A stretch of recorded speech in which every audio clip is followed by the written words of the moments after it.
casa, ni ratón.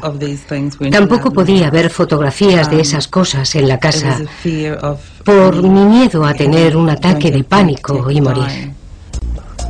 1 de cada 5 personas sufrirá un ataque de pánico en su vida y 1/4 de ese porcentaje padecerá una fobia específica.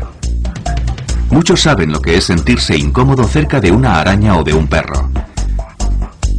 Pero si se padece una fobia específica, esas cosas y el ataque de pánico que pueden provocar adquieren proporciones aterradoras.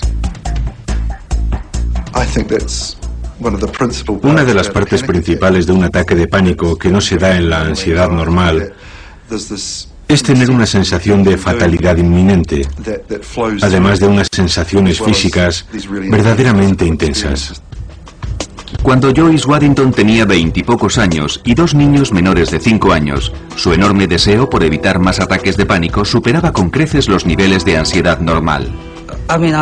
Bueno, mi paranoia llegaba al punto de pensar que había ratones en el tejado. Creía que había miles de ratones y que un día se derrumbaría y todos los ratones me caerían encima, por todo el cuerpo.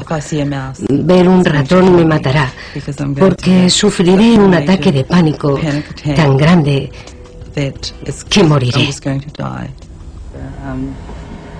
Joyce era presa de una fobia totalmente desarrollada a los ratones, una fobia específica o simple. Es cuando la gente tiene un miedo concreto a cierto tipo de situaciones, a un objeto o a un animal del que están cerca. Y al quedar expuestos a ello, o simplemente el pensar en estar cerca, tienen una reacción inmediata de ansiedad, pasan mucho miedo y quieren huir, y terminar con esa situación o resisten con gran dificultad. Normalmente se trata de alturas, espacios cerrados, espacios abiertos, fuertes vientos, agua, perros, gatos, serpientes, arañas, polillas, pájaros, insectos, ratones, agujas, sangre, médicos, hospitales. Hay cientos de fobias, pero estas son las más comunes. Todo parece bastante inofensivo, pero cuando se tiene una fobia específica, esta puede controlar la vida de una persona. No me podía quitar de la cabeza la obsesión de que había ratones en cualquier sitio. Lo que también me ocurría es que empecé a oler a ratones y los olía por todos lados, 24 horas al día. Mentalmente, intentaba quitarme la idea de que había ratones en mi casa y en la de los demás. No era solo en mi casa. En las botas de agua. Se metían en las botas de agua. Y sabía que eso ocurría porque de pequeña tenía unas, y un día que fui a ponérmelas salió un ratón de ellas. Creo que ese fue un momento trágico de mi infancia. Me fui a poner las botas de agua y salió un ratón de una de ellas. Los ratones se meten en cualquier parte y en ese momento me provocaron mucho estrés. Evidentemente, el estrés que Joyce sentía por los ratones era exagerado, pero eso no impidió que controlara su vida intentando evitarlo. Los ratones se meten en las despensas y estuve muchos años sin abrir una. Lo que hacía era poner en la encimera todo lo que normalmente se guarda en los armarios de la cocina y que utilizaba a menudo. O lo ponía en otros sitios para no tener que abrir los armarios. Tazas, platos, sartenes, cualquier cosa que normalmente se pone en una despensa, yo lo tenía en estanterías.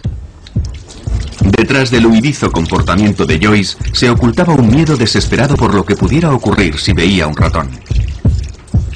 Creía que me quedaría sin respiración, que no podría respirar, que me desmayaría en cualquier momento y que me moriría. Esa sería la reacción que tendría si veía un ratón. Recuerdo que en una ocasión me subí a una mesa. Creo que estuve subida unas 6 o 7 horas. Me quedé paralizada. No me podía mover. Creo que se denomina estado catatónico. Es cuando la gente se queda paralizada en un determinado momento. Hay quien tarda un buen rato en salir de ese estado.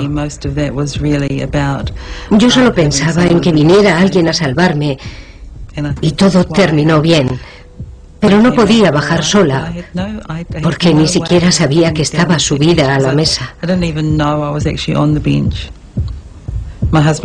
Mi marido no estaba en casa en ese momento, así que tuve que esperar a que llegara y ahí estaba yo, subida a la mesa. Y se quedó como diciendo, Dios mío, ahora me hace gracia, pero entonces no me hizo ninguna. En cualquier lugar, pero sobre todo fuera de su casa, el miedo a los ratones siempre acompañaba a Joyce. Nunca me sentía segura. Podía estar paseando por la calle y el miedo estaba ahí. No me sentía segura.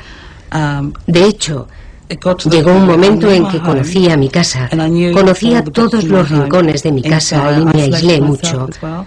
Cuando salía no conocía las casas de otra gente, no las conocía. Joyce terminó por no salir para nada de su casa. Creo que debieron ser unos 11 o 12 años, quizás. No salía de casa. Era más fácil quedarme y no salir, estar en casa con mis hijos. Y sí, supongo que aislarme. El miedo de Joyce a los ratones era muy intenso y no había nada que su marido ni nadie pudiera hacer para que cambiara. El objeto de tu miedo se convierte en algo aterrador y se tiene que evitar a toda costa. Por eso solo piensas en esa parte del problema y no en que pueda haber otras formas de resolverlo.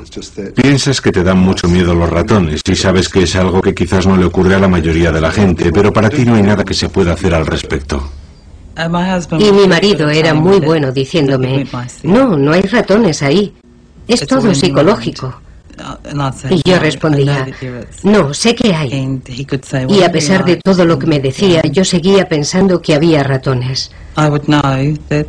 No me importaba lo que dijera, estaba convencida de que había ratones.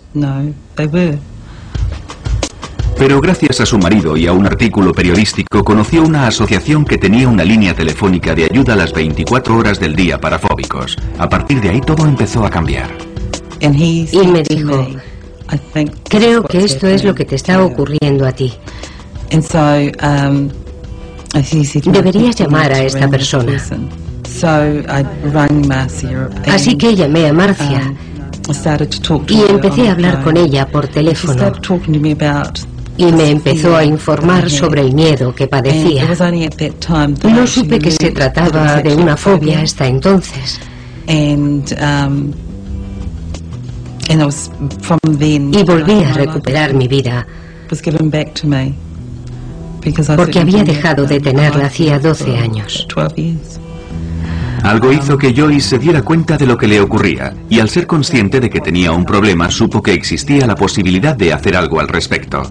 Hasta entonces, había asumido que el miedo a los ratones era parte de sí misma, por lo que la idea de someterse a un tratamiento nunca se le había pasado por la cabeza. La gente suele sufrir trastornos de ansiedad mucho tiempo antes de ser consciente de ello. Los consideran parte de su personalidad. Piensan, es mi carácter, me preocupo por todo. No lo consideran una enfermedad. No son el tipo de cosas que cuentan al médico. Se va al médico por un dolor de garganta o de extremidades, pero no por ciertos aspectos de la personalidad. Así que estas personas sobrellevan como pueden su preocupación y ansiedad crónica. Por eso muchas personas con trastornos de ansiedad llevan vidas muy limitadas y aisladas en lugar de buscar ayuda. Durante muchos años hice todo para ocultar los síntomas sin saber con seguridad qué ocurría en mi propio cuerpo. Ni siquiera podía reunir la suficiente valentía como para preguntar a alguien, ¿qué me está pasando? Asumí que era algo normal. A menudo suelen padecer diversos trastornos de ansiedad y pueden ser desesperantes. Si no se ha sufrido un trastorno de ansiedad, no es fácil comprender la intensidad que pueden llegar a alcanzar las